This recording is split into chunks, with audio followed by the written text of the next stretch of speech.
So my name is Anna Heck. I'm an apiculture extension educator at Michigan State University, and I'm going to talk today about getting started with beekeeping in Michigan. So I work for MSU Extension, and we are open to everyone. We work with people all around the state. All right, so we'll get us started here by just introducing ourselves to the different members of the honeybee colony. On the left, we have a worker bee. So most of the bees in a honeybee colony should be worker bees. They are females. They have barbed stingers, so their stinger will normally get caught in you if they try to sting you, and they will die within a few hours of stinging. And in a normal, healthy colony, most of the bees are going to be worker bees. In the middle, we have the male, which is a drone. Drones are, they don't have stingers. So they can't sting. You can pick them up all day long and they won't sting you. And normally the colony only raises drones in the spring and summer, and you only expect to find drones in the colony spring through fall. So in the fall, the drones will actually get kicked out of the hive, so they normally don't winter with the colony. So in the winter, you don't expect to find drones in the colony. In the summer, you might expect, a small portion of the total number of bees to be drones. And then on the right, we have a honeybee queen, and she is, normally we just have one queen per colony, although there are some exceptions. She does have a stinger, but she does not have a barbed stinger. It's smooth, so if she stings, it won't get caught, and it won't mean that she will die after stinging. It's incredibly rare for beekeepers to actually get stung by queen bees. And then on the left here, we have kind of the different body parts or segments of the bees. So we have their head, their thorax, which is their middle section. It's where their wings are and their legs are. It has all their a lot of muscle in it because they need those muscles for their wings for flying. And then at the bottom here, we have their abdomen. All right, so here is our queen. Oftentimes in a colony, the queen is going to be surrounded by worker bees and what we call retinue behavior. And that is where the workers are feeding her, they're grooming her, and they're spreading her scent or pheromones around the colony. In practice, if you're a beekeeper opening up a hive, a lot of times you don't see this retinue behavior, you don't see the workers attending to the queen because you've disrupted the colony by opening up the hive, and bees are just kind of going wherever. The main job of the queen, or her main function, is to lay eggs. So here we have a picture of hexagonal comb, and in each cell there's an egg. And I will tell you that if you're seeing eggs on the screen, it is normally not this easy to see them in real life because they are really small. You normally need pretty good lighting in order to see them, and it really depends on your vision. So some beekeepers use lighting or magnification devices to see eggs a little bit better. But this is what we want to see. When a queen lays an egg, it should just be one egg per cell and in the middle of that cell. So the cell looks really good. And the queen can lay over 1,000 eggs per day. So this is really her main function, is laying eggs. And then the presence of her scent or pheromones lets the other bees know that she's present and that the colony is queen, right? Those eggs develop into larvae. And when they're in the larval stage, they are fed by adult worker bees. So adult workers have glands in their head called hypopharyngeal glands, where they're able to produce food for developing larvae, and they feed it to them as the larvae are growing. And then when the larvae are old enough, they give off a chemical signal, and that lets adult workers know to cap off those cells with wax. And then the brood begins the pupation stage. So the 3 stages of development for brood are egg, larval, and pupal. When it's capped like this, that's the pupal stage. And so the pupae are developing under the cappings, and they'll emerge as adults. All right, here we have our drone. One way you can normally identify a drone is by their big eyes. So they have really big eyes, and they kind of have a different body shape too from the workers. Here's a drone in between some worker bees. So in the middle, we have the drone with those really big eyes and that wider abdomen next to some workers for comparison. Right, and then we have our workers, and our workers are very appropriately named because they do a lot of work.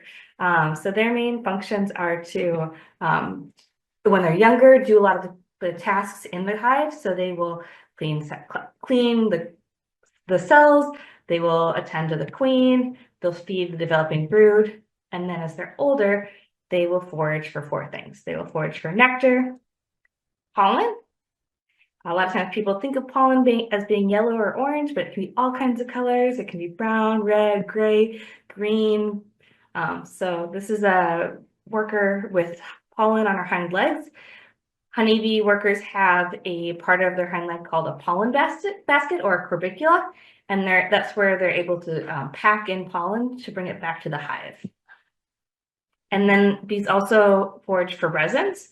Resins are normally reddish or yellow in color, and when they're in the hive, it's called propolis. So they're resins from plants, and they do make it a little bit harder to keep bees sometimes because everything sticks together with these resins.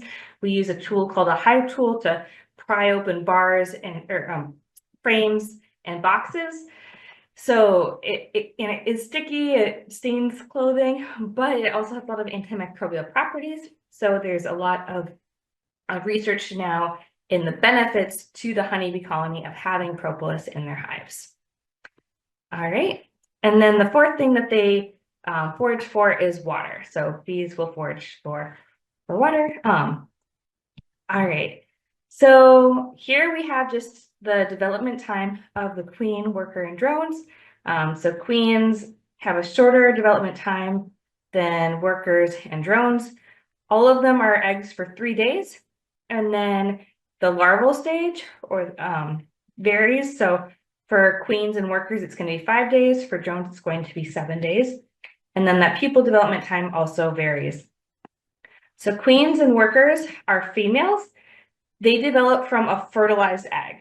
And any fertilized egg has the potential to develop into a queen or into a worker. What changes that trajectory is the food that they're given as young larvae. So if there's a fertilized egg that's laid, that means it's going to be female.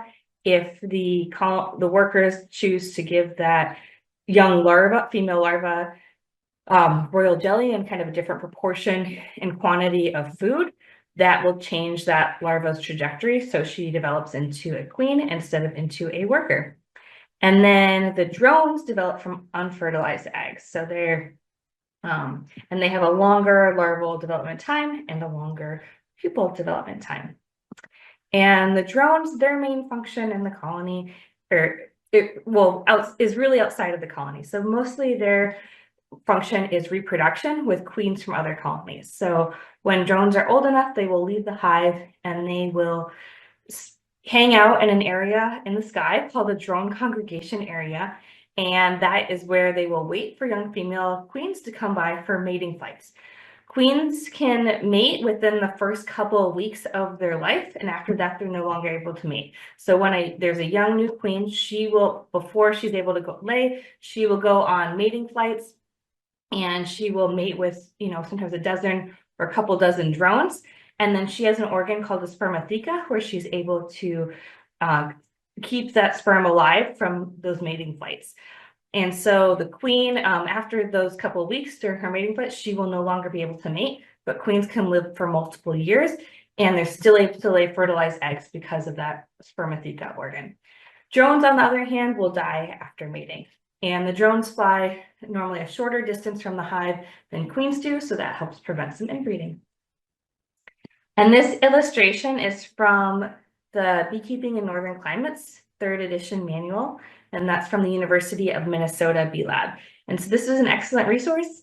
One of the things that we'll suggest when you're looking for resources on beekeeping is to think about similar climates. It's really different to keep bees in places like Florida and Texas than it is in places like Michigan and Minnesota. So the nice thing about using Minnesota resources is that they tend to be pretty similar in terms of their seasons and the beekeeping management.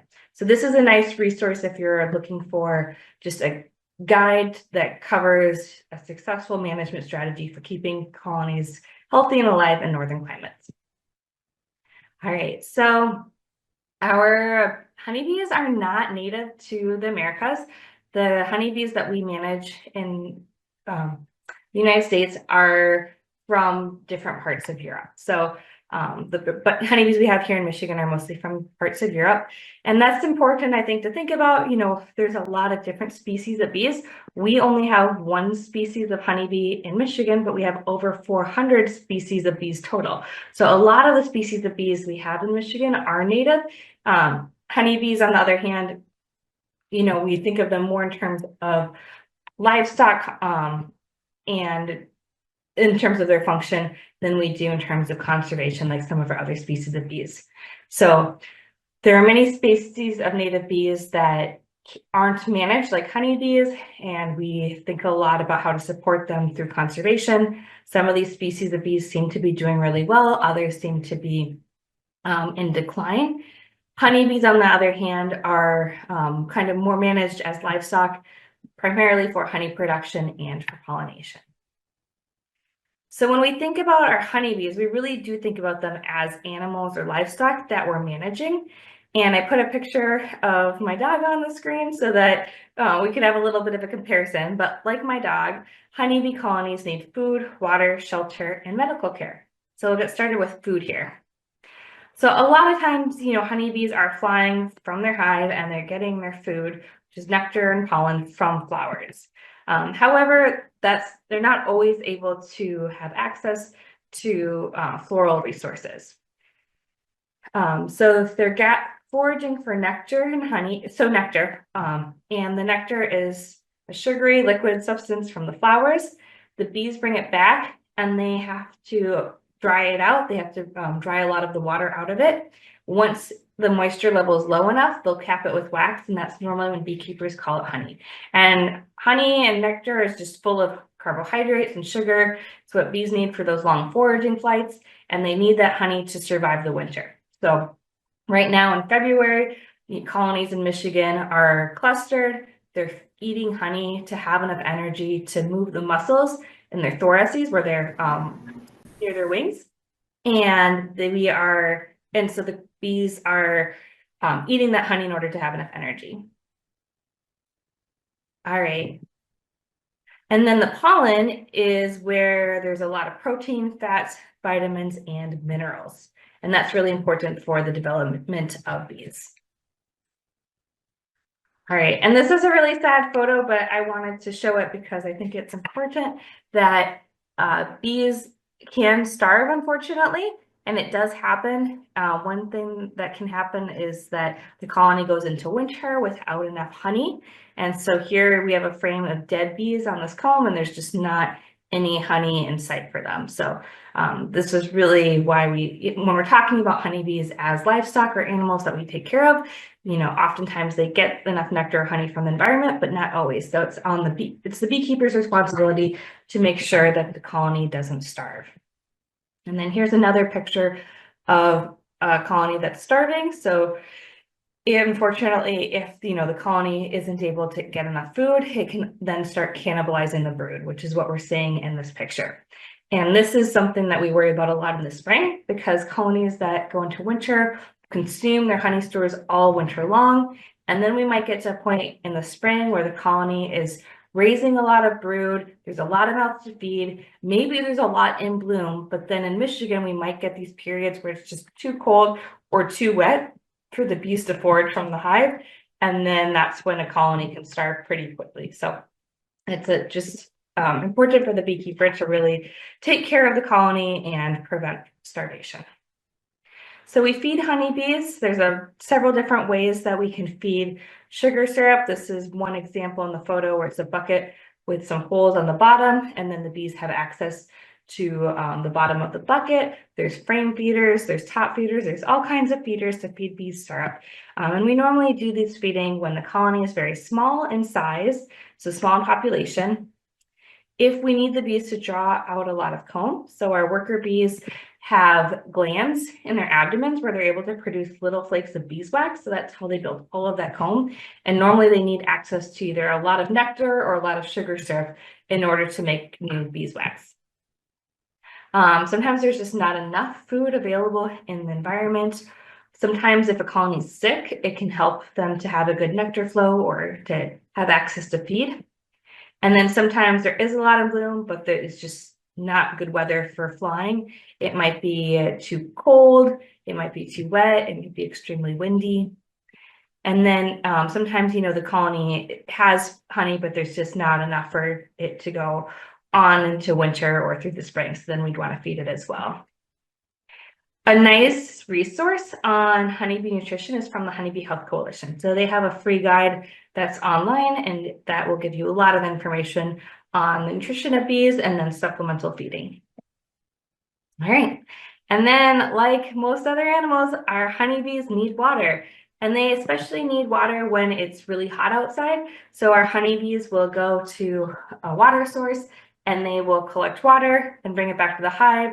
And they use their wings, fan it, and evaporate it to cool down the hive. So water is really important. Normally the bees will find a water source and then they will continue to return to that water source. So sometimes they even leave a little bit of scent there. And on a hot day, you might find hundreds of bees foraging for water at the same time, at any given time.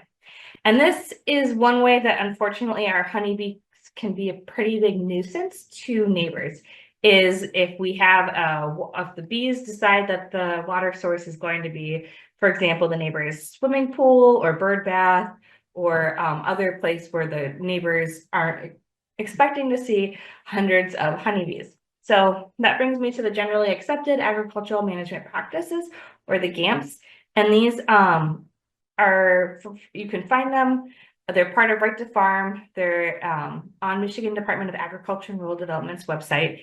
And they provide guidance and recommendations on caring for animals, but in this case, honeybees, and reducing disturbance to neighborhood properties. So they're not regulations or laws, but they do have recommendations. And if you are a beekeeper and you're following the recommendations outlined in the GAMPs and you receive a nuisance complaint, then you can request a letter from the Michigan Right to Farm describing that you were adhering to these best practices in the GAMPs. So it doesn't offer full protection, but it does give you some protection in case you end up getting a nuisance complaint. And in general, it's just good practices to abide by to reduce being a nuisance. So one of the suggestions will be to establish a water source close to the beehives early on in the season. So normally then the bees will go to that close water source, and then that can help them leaving your property and getting water from other sources.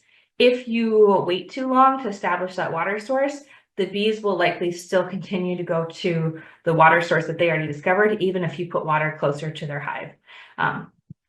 So just something to think about. All right, and then like other animals, our honeybees need shelter. Honeybees are cavity nesters, or Apis mellifera, the species of honeybees we have here, is a cavity nester. So they, normally in the wild, they would be in the tree cavity.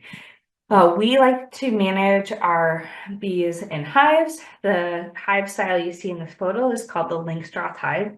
This is the most common hive style, and it's nice because it allows the beekeeper to do regular inspections. So it also allows the beekeeper to add on boxes throughout the season as the bees need more space, and then to take them off as the bees need less space and as we're harvesting honey.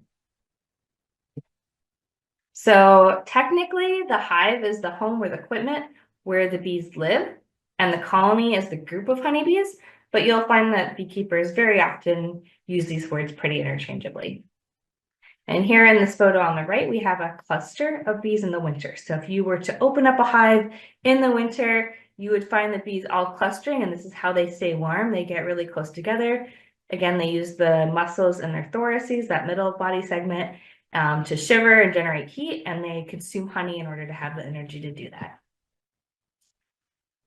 So here we have a picture where we really encourage beekeepers to kind of think about the hive boxes differently depending on whether they're used for the colony year round or they're used for surplus honey. So the bottom two boxes in this picture are what we would call the brood chambers. And these are boxes where the queen is laying eggs. These eggs are developing the larvae and then pupae. Normally the colony, the workers will put pollen around the brood nest, and then there will also be honey in those boxes. And then because honeybees, they don't have a mechanism to know when they have enough honey stored for winter, they will keep bringing nectar back to the hive as long as there's empty comb above the brood nest and they have space to store it. So normally beekeepers add on additional boxes throughout the summer where the bees will put nectar, they'll dry it out, and then the beekeepers will harvest that surplus honey, normally here in the fall, and then we will leave these boxes, the brood chamber boxes, year round for the bees. And there's different variations. Some beekeepers will use 3 of these bottom boxes. Some of them, it's a little bit more advanced, but some will just use 1. I'd say it's most common, especially for new beekeepers in Michigan, to use 2 of these deeper boxes. So you might notice there's a difference in size. The bottom 2 boxes are what we call deeps because they're taller, and these shorter ones on top are mediums. So oftentimes beekeepers use shorter boxes for honey production because honey is really heavy. But there are some beekeepers who will also use the shorter style box for the brood chambers as well. All right, and then medical care. So unfortunately, there's a lot of things that we will need to pay attention to and potentially medical problems for our honeybees. Our biggest issue is a parasite called the Varroa mite. And so here we see it kind of on the honeybee worker. Normally the Varroa mites are going to be on the underside of the bees on their abdomens where we don't really see them at all. And these are parasites that do damage to the developing brood and to the adult bees just by feeding on them, but especially by spreading viruses. So here we kind of have a illustration of their life cycle. At the top, we see that there's a mite on a bee. The mites are able to recognize the age of the bee, and there's an age of bee that feeds the developing larvae, that does that nursing care. And so the female mites are often on the nurse-aged bees, and they will walk into the cell and go underneath the larva right before it's capped. And then, so that's the female mite that will do that. She will lay eggs. The first one is normally a male, and then the subsequent ones are normally females. Her offspring mate with each other. The mother mite makes a feeding spot on the developing honeybee pupa, where she and her offspring can feed. And this is really where there can be a lot of exposure to different viruses by that developing bee. And then as that adult bee emerges as an adult, there's normally the mother mite and daughter mites that emerge as well, that transfer to other bees and then can reproduce. And so it is not going to be a question of whether or not your colony has Varroa mites. It's a question of how many the overall population of mites in the colony. All of our colonies in Michigan have Varroa mites. There's a couple islands in Hawaii that don't have Varroa mites. So if you're listening from there, that's pretty awesome. But other than that, you should expect that your colony does have Varroa mites and that the population will just continue to grow throughout the season if left unmanaged. And managing Varroa mites is really a humongous part of beekeeping. It's one of the biggest challenges that beekeepers face. If you're trying to learn about how to manage honeybee colonies, you should also be learning about how to manage these parasites, the Varroa mites. And they can do a lot of really sad damage. A lot of our losses we attribute to Varroa mites and the viruses that they spread. A lot of these viruses are also spread bee to bee, but some of them are more virulent or harmful when they're spread by the Varroa mites. So here we have a photo of a bee that has wings that didn't develop correctly.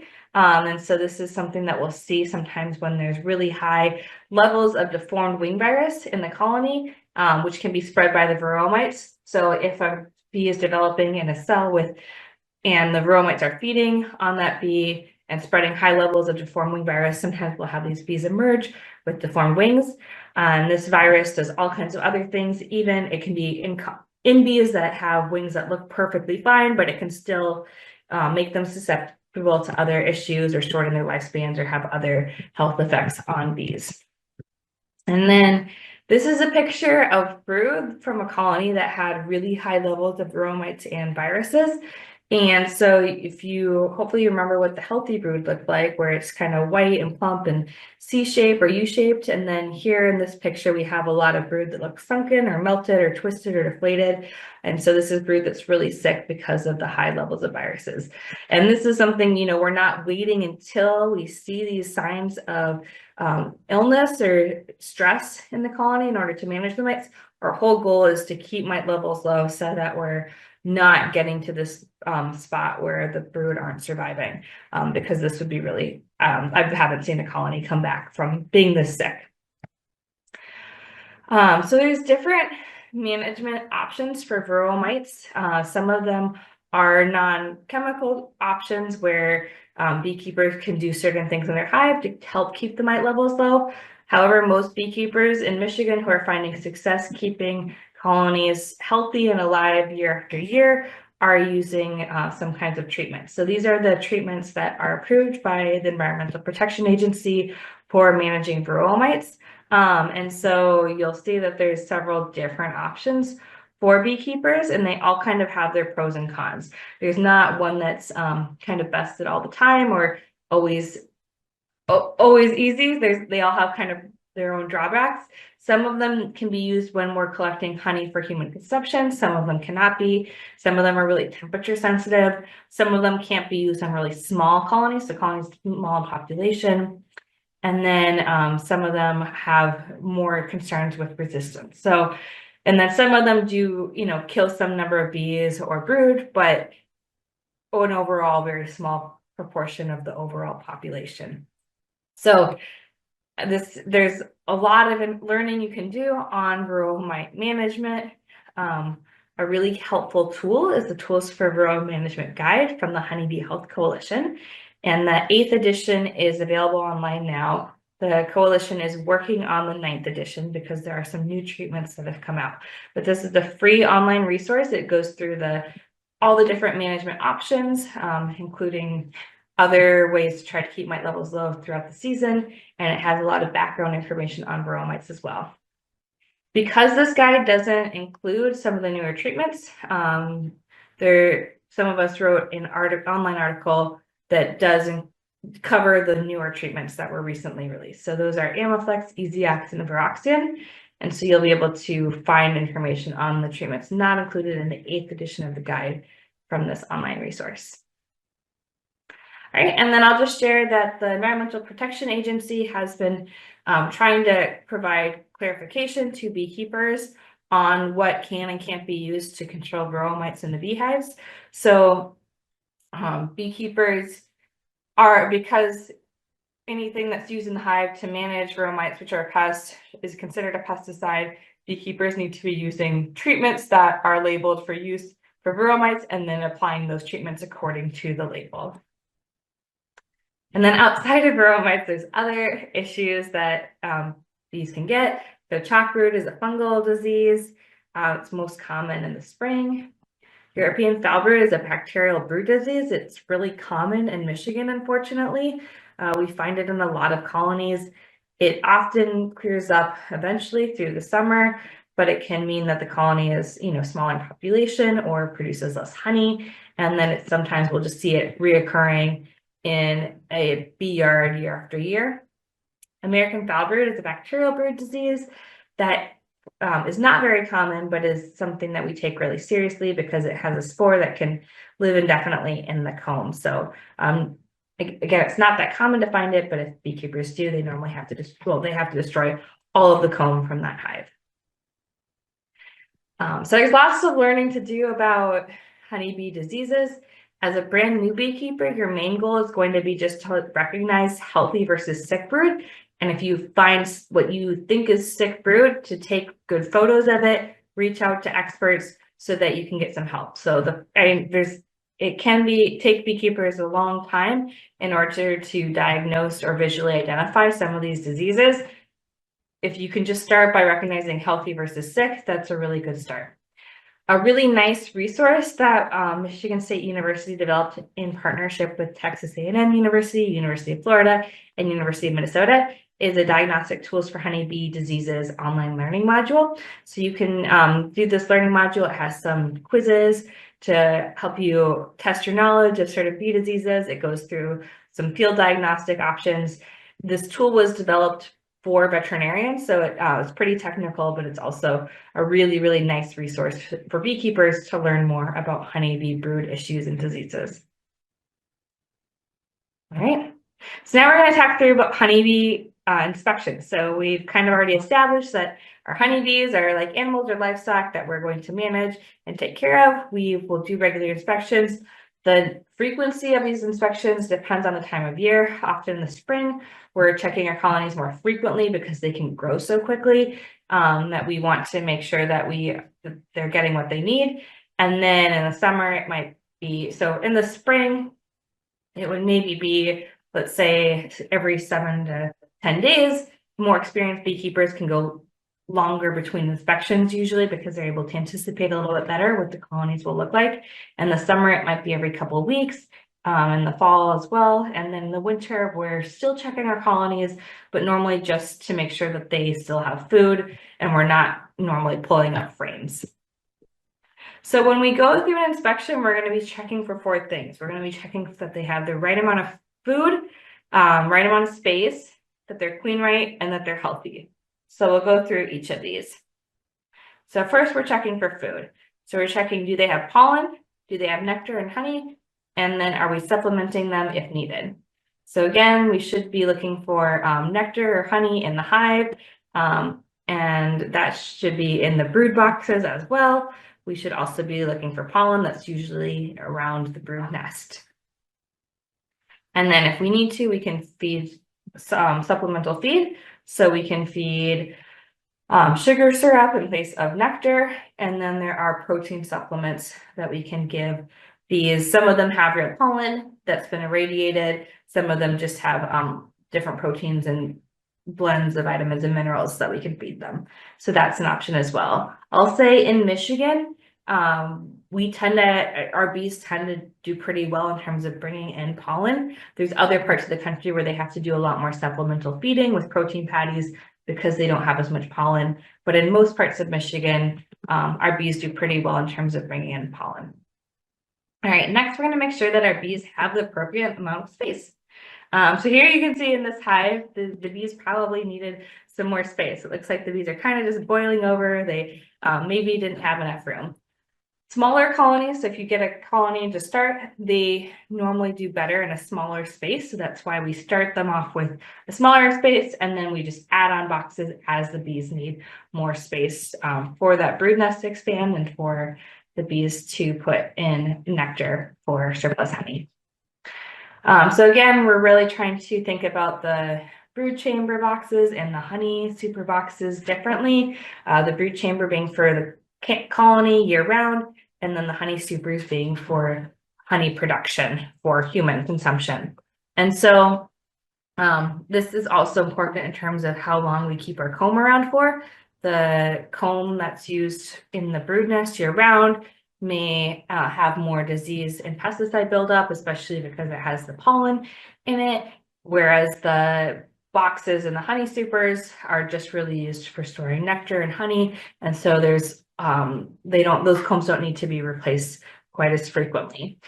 There's also kind of human health concerns about reasons to keep these boxes separate. So again, the boxes that are honey supers for collecting surplus nectar, and then honey are really, we want to make sure that honey is really clean if we're going to be feeding it to humans. The brood chamber boxes may be exposed to different things. So for example, certain Varroa mite treatments that aren't approved when the honey supers are on. It's not super common for small scale beekeepers, but sometimes they'll treat with antibiotics to deal with the bacterial brood disease, and that those antibiotics can't be applied when we're collecting honey for humans. And then sometimes the brood boxes that are there year round get exposed to other things like mold or sometimes even mice. So we really want to keep those boxes separate. All right, another thing that we're checking for when we're doing our normal colony inspections is that the colony is queen right.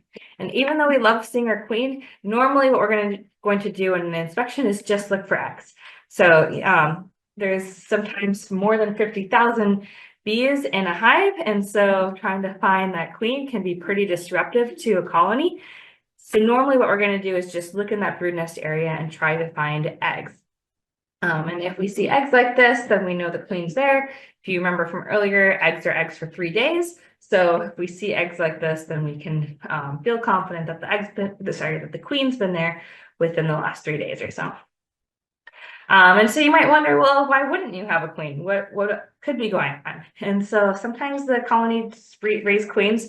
There's 3 main situations. So one is swarming.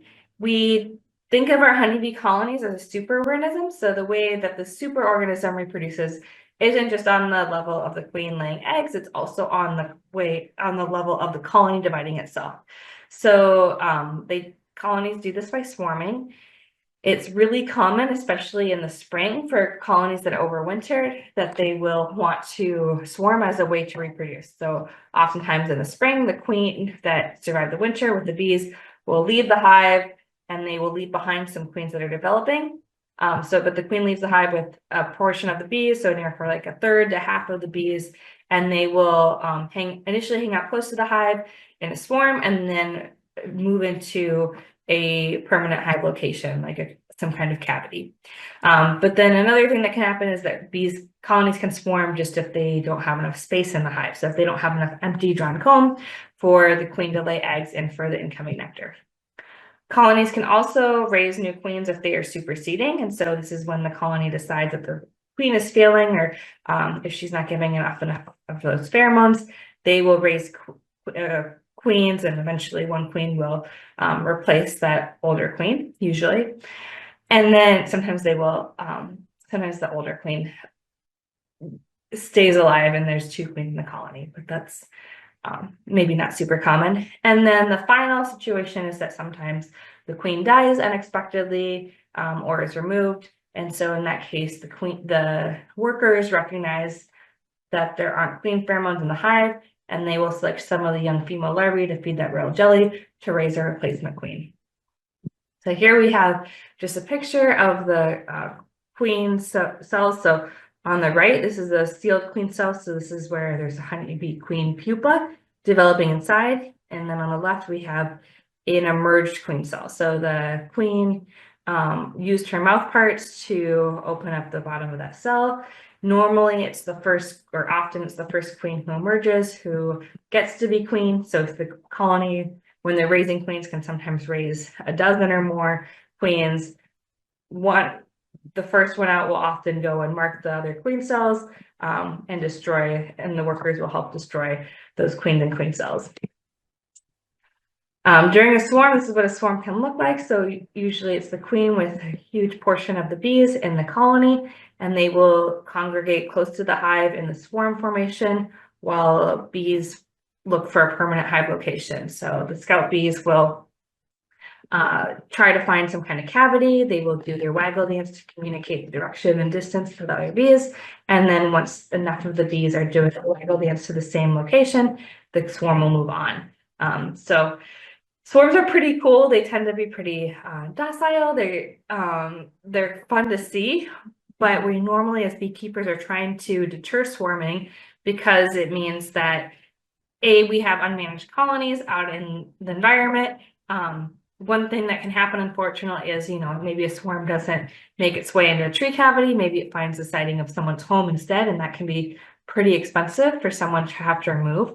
And then we also have potential issues where if we have unmanaged colonies, then maybe they're spreading diseases and parasites to the colonies that we have managed. So just some more fun photos of swarms. So again, the swarming is just the natural way that our colonies want to reproduce. They have a really strong biological urge to swarm. They will swarm also if there's not enough drawn empty comb for a queen to lay or for the bees to store nectar. It depends on weather and it changes from year to year. Some years we see more swarms than others. It often coincides with the onset of a strong nectar flow, and so there's a lot of nectar coming into the hives. And then some colonies have genetics where they're more prone to swarming than others. So in order to deter swarms, beekeepers often split surviving colonies in the spring. So for example, if we have two colonies that make it through the winter, we might split each of those colonies so that the next year, or in the spring, and so those colonies are smaller in population, and that can help deter some of the swarming. Other queen issues that I'll mention real quickly, just so you know that they can come up in your beekeeping and you kind of have a little bit of context as you're learning more. One is called laying workers, and so this is something that can happen if the colony's been queenless for a period of time. For example, maybe something happened to the queen, the bees raise a new queen, and maybe she goes on mating flights and just doesn't come back from her mating flights. At that point, the colony wouldn't have any way to raise a new queen because there's no young female larvae in the hive. And so in the absence of the queen's pheromones and the brood pheromones, some of the workers' ovaries activate and they can lay eggs. But since workers can't mate, they can only lay unfertilized eggs. And you might remember from earlier that unfertilized eggs develop into drones. So here's a picture of brood laid by laying workers.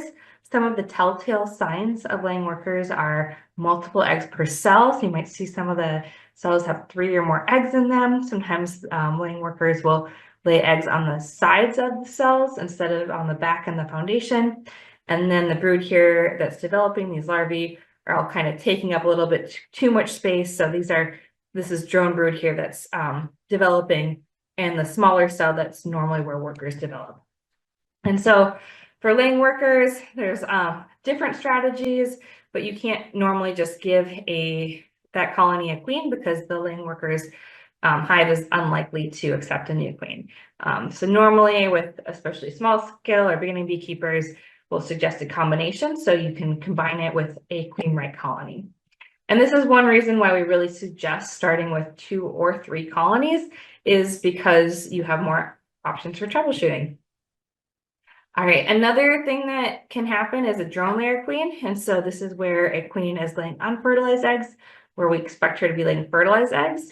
It can happen if it's a new queen who just wasn't properly mated to begin with, or it can happen with an old queen who is starting to run out of sperm in her spermatheca. And this is a situation where the beekeeper can remove and replace the queen. Sometimes the bees will supersede her, but sometimes they won't necessarily. And this is a place where the beekeeper can intervene and replace the queen. Another resource for you, especially particularly on queens, is called Help, I Need a Queen, and it's by Dr. Megan Milbrath, who works here at Michigan State University as well. One thing that's really nice about this guide is that it goes through the timeline of how long it takes for a queen to develop, go on mating flights, and then when you'd expect to find eggs in the hive. This is another reason why, as you're inspecting your colonies, it's really best practice to always take notes so you know when, with each inspection, did you see eggs? Did the colony have enough food? Did it have enough space? And then was it healthy? All right, and so that brings us to checking for health. So we're looking for 3 things. We're looking for that the brood is healthy and the bees are healthy, and then we're monitoring for Varroa mites to make sure that those levels are low and that we're managing those as needed. So there's different ways we can monitor for Varroa mites. We're normally going to recommend the alcohol wash test because it's the most accurate, and this is where you take a sample of 300 bees, you shake them in isopropyl alcohol to dislodge the Varroa mites, and you pour the alcohol out through a sieve so that the Varroa mites come out with alcohol, and you separate them from the bees, and then you have a sample of, or you are able to figure out how many mites there are in your sample of 300 bees. It does take some practice. Normally, especially with new beekeepers, we'll suggest monitoring your colonies for Varroa mites at least once per month throughout the beekeeping season. And it is important to note that the mite levels between colonies can really vary, even if the colonies are in the exact same yard and the management's the same. So it's good to monitor your colonies, each of them. Again, normally recommend starting with 2 or 3 colonies. If you just start with 1 colony, you're not going to have the troubleshooting options. If you try to start with more than 3 colonies, you might find yourself quickly over your head since there's a lot of learning to do. But the number of colonies is dynamic. If the colonies are surviving, you may split them. You can either expand the number of colonies you manage, or a lot of beekeepers will sell colonies to other beekeepers in the spring. And then there's also loss too, or combination, right? So earlier we talked if there's laying workers, you might be combining your colonies. This is just to say that the number of colonies you may have may change throughout the season or from year to year. You normally aren't going to be able to maintain a very specific set number. It's also really helpful to have extra beekeeping equipment on hand in case you need to make a split in order to deter swarming. Honeybees can live through really harsh cold winters if they're healthy. So unfortunately, we lose large numbers of our honeybee colonies every year, especially in the winter. But that we believe is mostly due to the Varroa mites and the viruses they spread. Those mites and the viruses tend to be highest or peak in the fall, right when our winter bees are developing. And if our colony goes into winter with not in good health, it can be much harder for it to survive the winter. But there are many, many places colder than here where honeybees do survive. They just need to be healthy and have enough honey. All right, so a lot of people really enjoy learning about beekeeping. I'll just mention a few of my favorite things here. So the bees in these photos are giving off pheromones, and they're giving off different pheromones. So the ones on the left are giving off nasanov, which is an orientation pheromone, and the one on the right is giving off alarm pheromone. So there's her stinger's out, and then there's a little drop of venom on that stinger. So the nasanov or orientation pheromone is really lemony. It's not defensive. A lot of beekeepers can smell it. Then the one on the right is more defensive behavior. It normally causes a chain reaction where other bees in the hive will also start to give off alarm pheromones, which can elicit stinging. And this is why beekeepers use smoke to mask those alarm pheromones. We can also read their behavior. So sometimes we see signs that the bees are getting a little bit defensive or trending that way. So this picture is really adorable where bees are looking up at the beekeeper, but that can be one of the first signs of defensive behavior. So the beekeeper can just normally in this situation use a couple puffs of smoke and the bees will disperse. And yeah, there's other kinds of ways we can read those behaviors. Here we have pictures of brood and the queen because the brood give off different pheromones and so does the queen. So there's a lot of chemical signals going on inside the hive. Normally we're trying to work with their natural instincts.